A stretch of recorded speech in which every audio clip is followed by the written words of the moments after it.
Sebelum kita mengikuti bacaan pelajaran sekolah Sabat untuk hari ini, mari kita berdoa terlebih dahulu. Bapa kami dalam kerajaan surga, terima kasih untuk kesempatan yang Engkau berikan untuk kami dapat mendengarkan sebagian dari firman-Mu. Isilah kami dengan Roh-Mu yang suci agar kami dapat mengerti apa yang Engkau inginkan kami pelajari hari ini. Dalam nama Yesus kami sudah berdoa. Amin.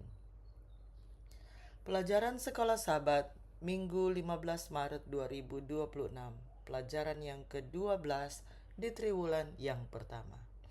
Judul pelajaran Sekolah Sabat kita untuk hari ini adalah Suami dan Istri. Beberapa petunjuk bagi rumah tangga Kristen terdapat dalam Perjanjian Baru.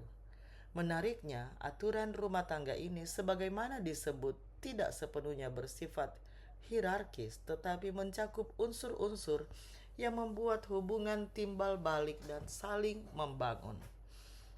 Bacalah Kolose 3 ayat 18 dan 19. Keseimbangan apakah yang Anda lihat? Nasihat tambahan apakah yang diberikan Paulus dalam Efesus 5 ayat 22 sampai 25 dan 33. Kolose 3 ayat 18 dan 19. Hai istri-istri, tunduklah kepada suamimu, sebagaimana seharusnya di dalam Tuhan. Hai suami-suami, kasihilah istrimu dan janganlah berlaku kasar terhadap dia. Efesus 5 ayat 22 sampai 25 dan 33. Hai istri, tunduklah kepada suamimu seperti kepada Tuhan, karena suami adalah kepala istri sama seperti Kristus adalah kepala jemaat. Dialah yang menyelamatkan tubuh. Karena itu, sebagaimana jemaat tunduk kepada Kristus, demikian jugalah istri kepada suami dalam segala sesuatu. Hai suami, kasihilah istrimu sebagaimana Kristus telah mengasihi jemaat dan telah menyerahkan dirinya baginya. Bagaimanapun juga, bagi kamu masing-masing berlaku, kasihilah istrimu seperti dirimu sendiri, dan istri hendaklah menghormati suaminya. Beberapa orang mengutip ayat, hai istri-istri, tunduklah kepada suamimu, sebagaimana seharusnya di dalam Tuhan. Lalu berhenti di situ. Namun, perhatikan penegasan penting yang Paulus tambahkan, sebagaimana seharusnya di dalam Tuhan. Perjanjian Baru tidak pernah mengajarkan bahwa perempuan harus tunduk kepada semua laki-laki atau bahwa istri harus menjadi bawahan atau ditindas, ataupun bahwa mereka harus secara buta mengikuti setiap keinginan atau kehendak suami mereka. Maksud Paulus adalah bahwa kesetiaan istri pertama-tama adalah kepada Tuhan dan kedua kepada suaminya. Kepribadian istri tidak boleh hilang oleh karena suaminya, dan suami tidak dapat bertindak seolah-olah ia mewakili hati istrinya. Kasih Kristus kepada gereja dengan menyerahkan dirinya bagi gereja menggambarkan bagaimana suami harus mengasihi istrinya. Efesus 5 ayat 25. Mereka harus tetap setia apapun resikonya. Mereka akan membuat keputusan yang terbaik bagi kesejahteraan istri, meskipun normalnya kepentingan mereka harus selaras. Kasih seperti ini membuat istri lebih mudah menuruti perintah Allah untuk menghormati suaminya. Efesus 5 ayat 33. Pernikahan Kristen yang sehat ditandai dengan sikap saling pengertian, saling berdiskusi, mempertimbangkan segala sesuatu bersama, dan mengambil keputusan sebagai pasangan.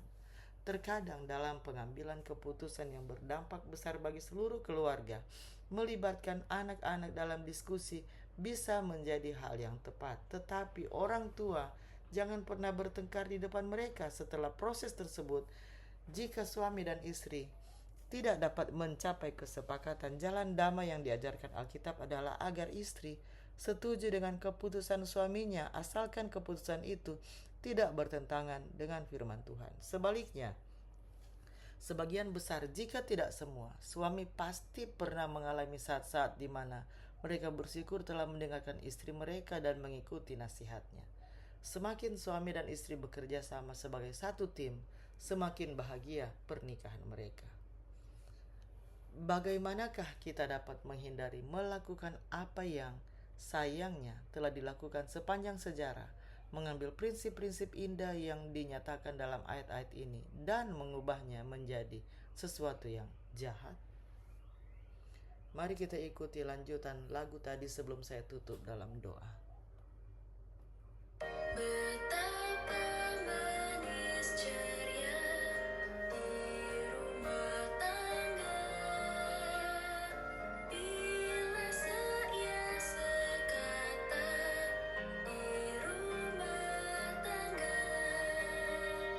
Di sini sana bunga memberi hati pun lega, berkatnya tak terkira di rumah tangga.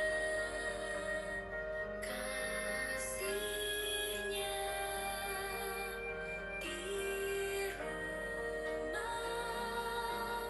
senantiasa merasakan di rumah tangga. Mari kita berdoa. Bapa kami dalam kerajaan surga, terima kasih ya Tuhan untuk pelajaran hari ini tentang bagaimana hubungan suami istri yang Engkau kehendaki, yaitu dengan hubungan yang mengambil teladan dari bagaimana Engkau yang mengasihi jemaat-Mu. Begitu juga suami mengasihi istri, dan bagaimana istri yang adalah lambang dari jemaat menunjukkan kepatuhan, hormat. Kiranya ya Tuhan, kami dapat belajar lebih banyak lagi bagaimana tentang hidup sesuai dengan kehendak-Mu, menjadikan Engkau teladan bagi kami dalam kehidupan kami. Kiranya Engkau dapat terus menuntun kami ya Tuhan. Terima kasih karena Engkau berjanji akan selalu bersama dengan kami. Dalam nama Yesus kami sudah berdoa. Amin. Demikianlah bacaan pelajaran Sekolah Sabat Minggu 15 Maret 2026. Sampai bertemu di bacaan pelajaran Sekolah Sabat selanjutnya. Tuhan memberkati.